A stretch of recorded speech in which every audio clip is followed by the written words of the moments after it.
तुम ध्यान से सुनो। कृष्ण ने कहा कि देखो, संसार का नियम है कि संसार में विवेकवान पुरुष ही विजयी होता है। हमारे पास, सबके पास विवेक है। विवेक से बड़ी हमारी कोई संपदा नहीं है।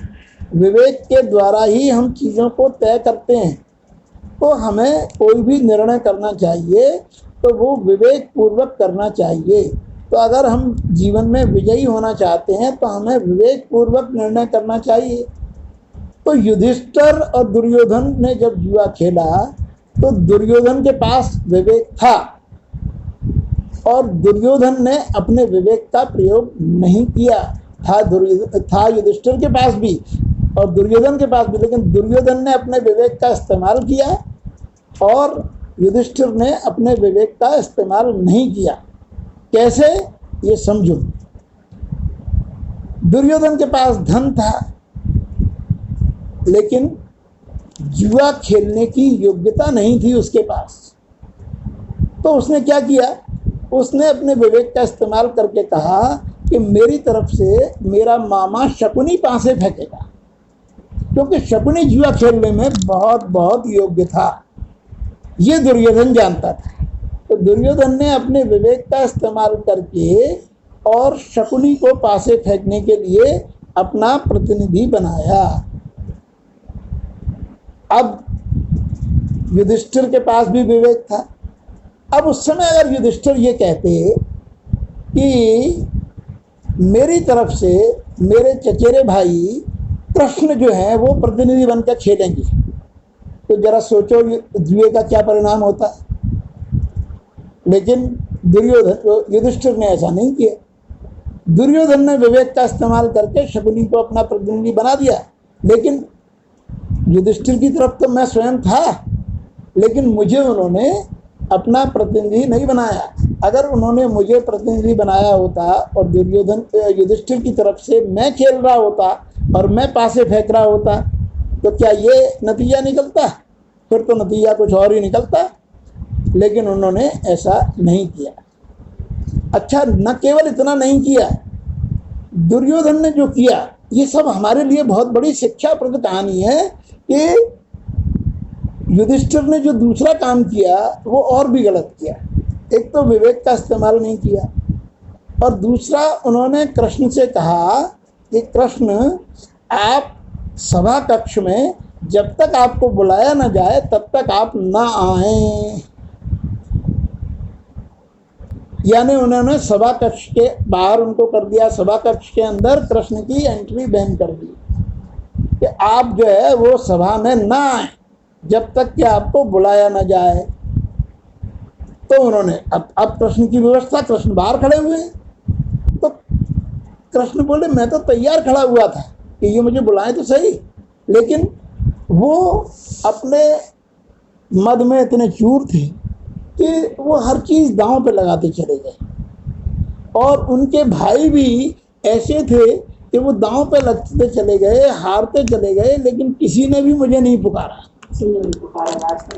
और जब किसी ने भी मुझे नहीं पुकारा तो मैं कैसे जाता था? मैं तो वचनबद्ध था, मुझे तो उन्होंने खुद ही बाहर निकाल दिया था।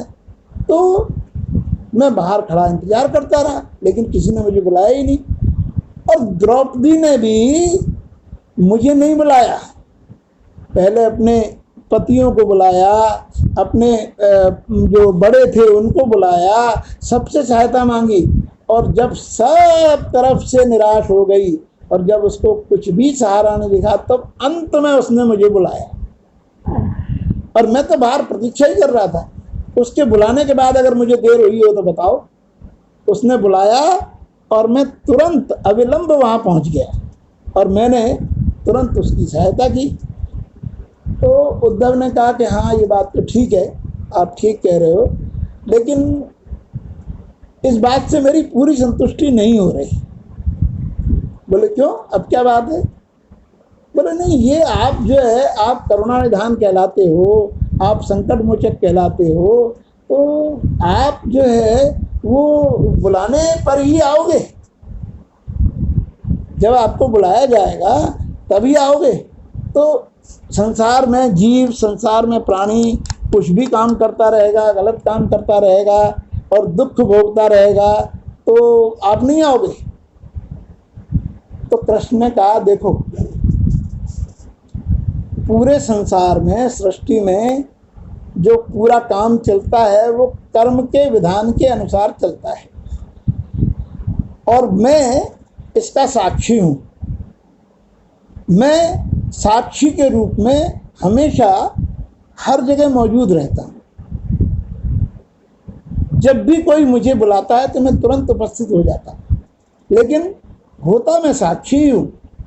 मैं साक्षी के रूप में विद्यमान रहता हूं। तो उद्धव ने कहा कि साक्षी के रूप में आप रहते हो, इससे क्या फायदा हुआ? वो तो व्यक्ति गलत काम कर रहा है, उस चक्कर में फंसा हुआ है और दुख भोगता जा रहा है, तो आप साक्षी बने रहो, क्या फर्क पड़ता है उससे? तब कृष्ण ने जो गूढ़ बात कही वो बड़ी रहस्यपूर्ण बात थी और बड़ी समझदारी की बात थी।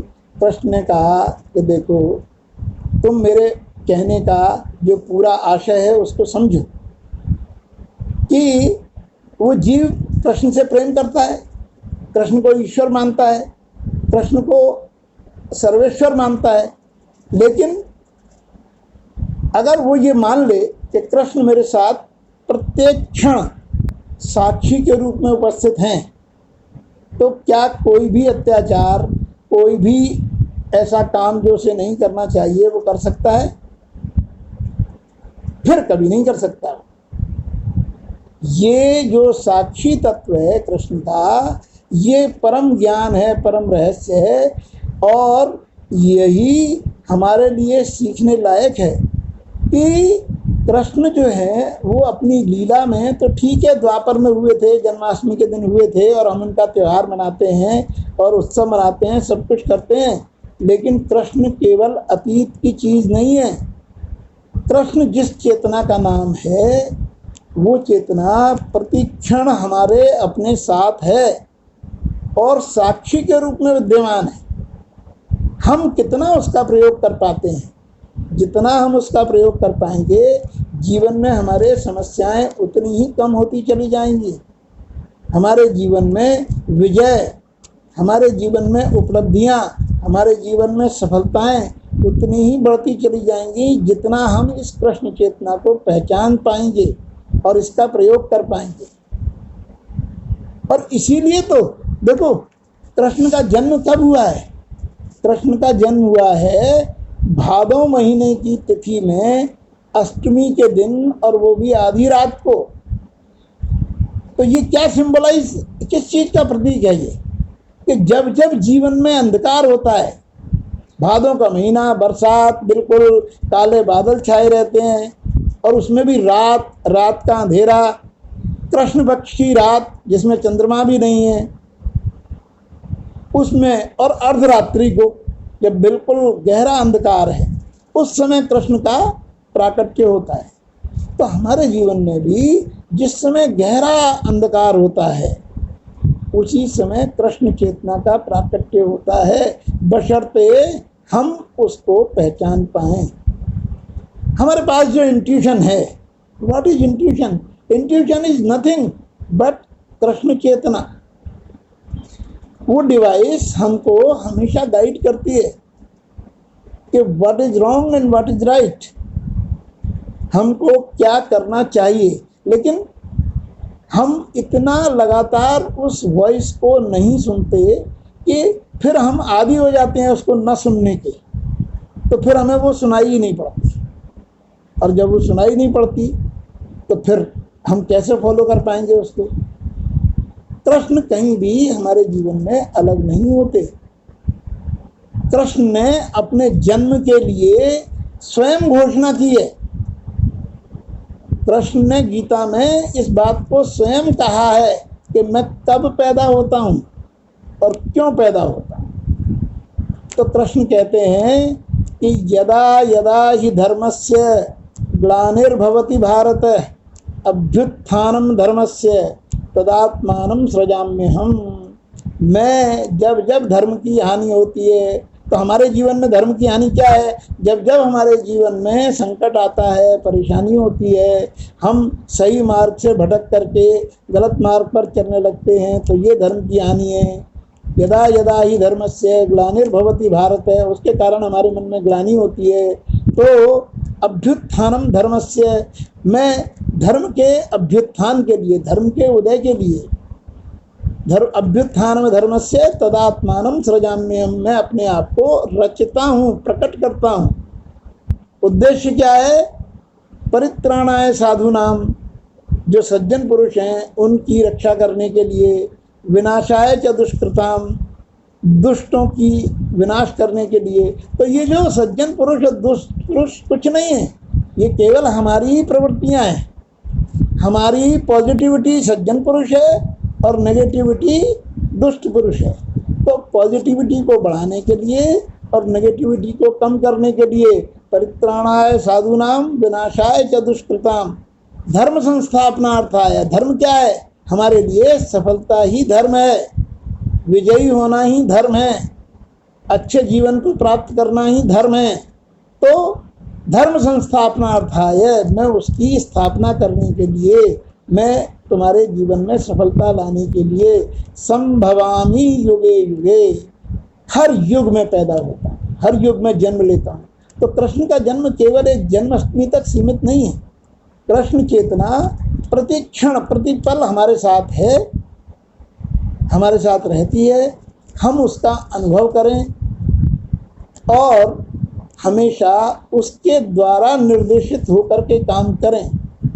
तो कोई वजह नहीं है, कोई रीज़न नहीं है कि हमें सफलता स्थापित न हो, क्योंकि ये स्वयं कृष्ण का उद्घोष है। गीता में उन्होंने इस बात को कहा है। और यही मैंने पिछले जब अपने सेशन में कहा था, जहाँ अपन ने कंक्लूड किया था कि सर्वधर्मान परित्यज्य मामेकम शरणम व्रज।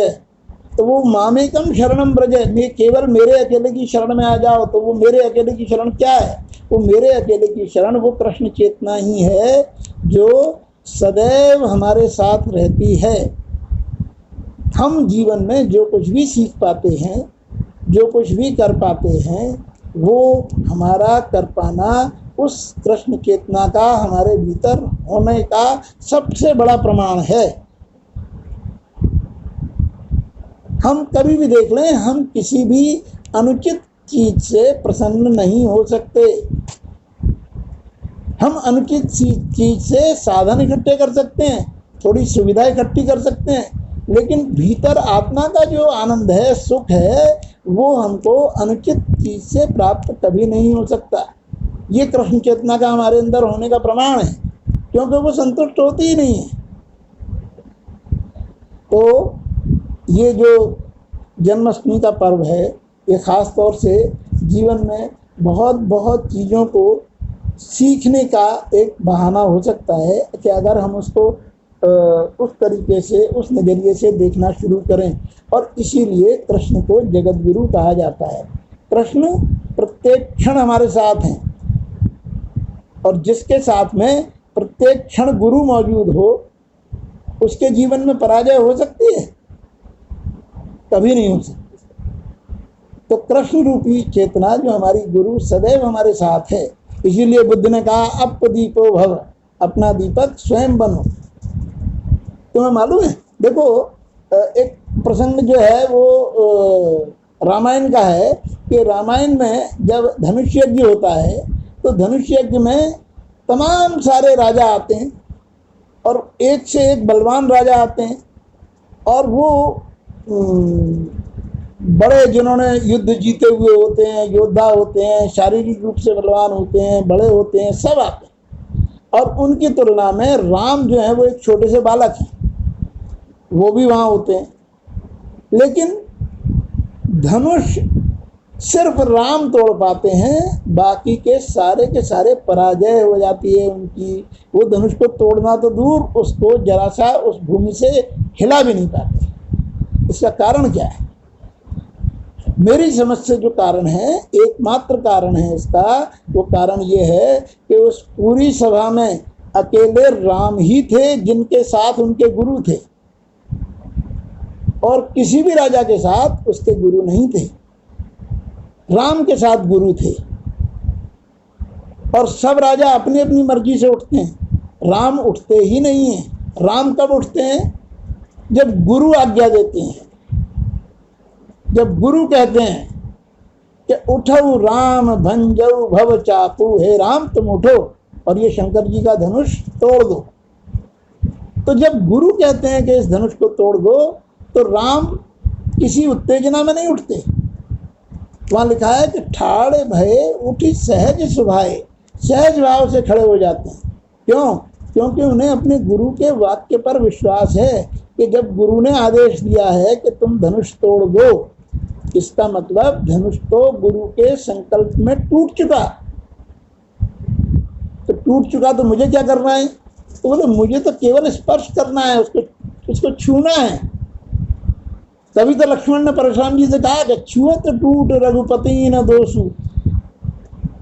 राम जी ने तो केवल धनुष को छुआ था और छूने से वो टूट गया, इसमें उनका कोई दोष थोड़ी है। तो ये जो छुअन है उनकी, वो क्या है? ये विश्वास है कि गुरु के संकल्प में, जब गुरु ने मुझे आदेश दिया है कि धनुष तोड़ दो, इसका मतलब धनुष गुरु के संकल्प में टूट चुका है, मुझे तो सिर्फ छूना है। तो ये जो विश्वास है गुरु के प्रति, तो यही विश्वास हम कृष्ण के प्रति रखना सीखें, जो प्रतिक्षण हमारे साथ है एक कॉन्शियसनेस के रूप में। इसीलिए कृष्ण को जगत गुरु कहा जाता है। कृष्णम वंदे जगत गुरुम, कृष्ण की हम वंदना करें, यही जन्माष्टमी का सबसे बड़ा संदेश है।